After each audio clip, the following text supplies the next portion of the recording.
You got to love this song, right? At least I do.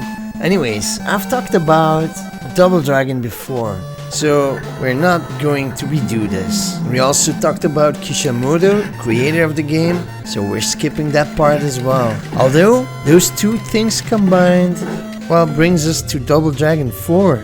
Remember, a few years ago, I launched that teaser trailer that there would come a new game, and well, it has been a few years since, and I give it a try. Oh my god, it was bad. So I finished the game in, I would think, less than an hour. It was a huge disappointment for me. Maybe it's my mindset, maybe my mindset wasn't good. Maybe I would have, I'm gonna be honest, if this would have been announced as like a true successor of Double Dragon 3 on the NES, then I would have bought it. Mentally, I mean. But this really felt like a huge disappointment, because for me, in my opinion, Double Dragon wasn't really about the NES version. On the contrary, this was like the lesser version that I ever played. No, the Master System. That version was the worst. The glitching and all, oh man, can't forget that. Nevertheless, I really was expecting like a true successor, like a actual arcade sequel, you know? But that kinda fell short in that regard. Maybe I should start off with the positive things in this game. Well, it does have a story mode, it provides 2 players and some kind of, well, online option to play with a friend. That's about it, I think, yeah. Oh, and it does have the theme song, yeah. The story does give a more in-depth view of the game and the things that are happening around you, which is kinda cool. Like I explained in the previous special I made about this series, this game plays off after an apocalypse. This time it's clear. But other than that, there are so many things wrong in this game. We don't have the glitching that we saw on the Master System, but this is definitely the NES version. This game is just broken. It's not even really good. I mean, sure, I could live by the fact that they chose like the NES version, so we don't have the fancy arcade graphics, which they really should have opted for. But it also have like all kind of weird animations. Take this for example, not a silly jump, but the animation when you get on the raft, you're like stuck, can't move now, can't do anything. And it has some kind of glitching. It's not fluid. It's a dirty game. And I'm not even talking about the horrible soundboard they used. I mean, these effects are really. I understand. I know retro. I like retro, but there's a place and a time for everything, I guess. And I do not like the button layout they used as default. It's awkward. It doesn't feel natural.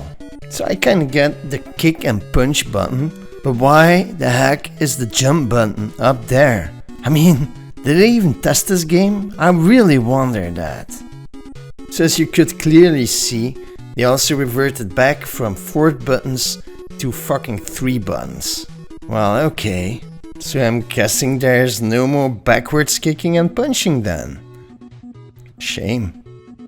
Oh, I did mention already that I finished the game in less than 1 hour. So in that regard, they kinda went for the arcade approach. I'm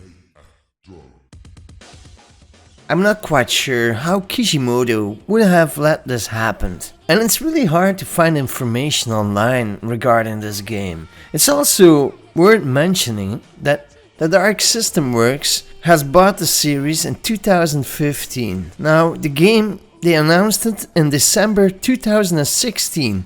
They announced it with a teaser trailer. And 1 month later, the game was already available. So, I'm guessing that this game didn't receive a big development time.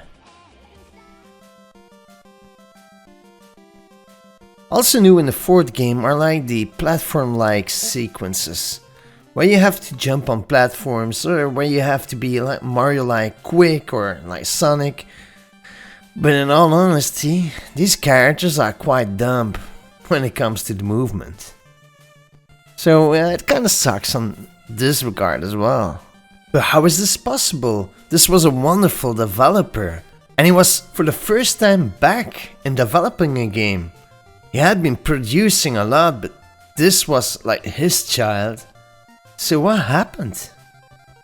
Well, the reason they went for like the NES graphics would have been because it was based on the Japanese version. And since Double Dragon 2 was very popular there, they kinda decided to go with that version. Although, when developing the game, they were considering changing the style of the graphics. But many members had their own vision, and the old school members from back in the time from Technos, well, when Technos vanished, many of them did as well.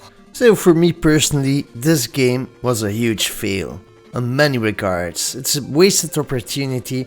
I would argue it's a cash grab, but the game is like $7, so hey.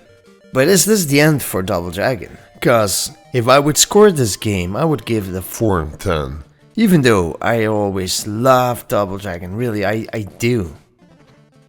But this wasn't it. I would love to see a sprite-based game of Double Dragon, but a good one. A updated one. But it's not the end. It has been 30 years with the game, and Kishimoto is still dreaming. He would like to make a spin-off game. So where there is a dream, there is still a bit of hope. And you know what? Somehow it kinda came to be. Did you ever hear about Abobo's Big Adventure? You know, Abobo is one character in Double Dragon, like the big muscular guy. Well, there's a free Flash game, and it's worth checking out. It's really a wink back to the golden days of the NES. Go check it out. There's something good with this review after all.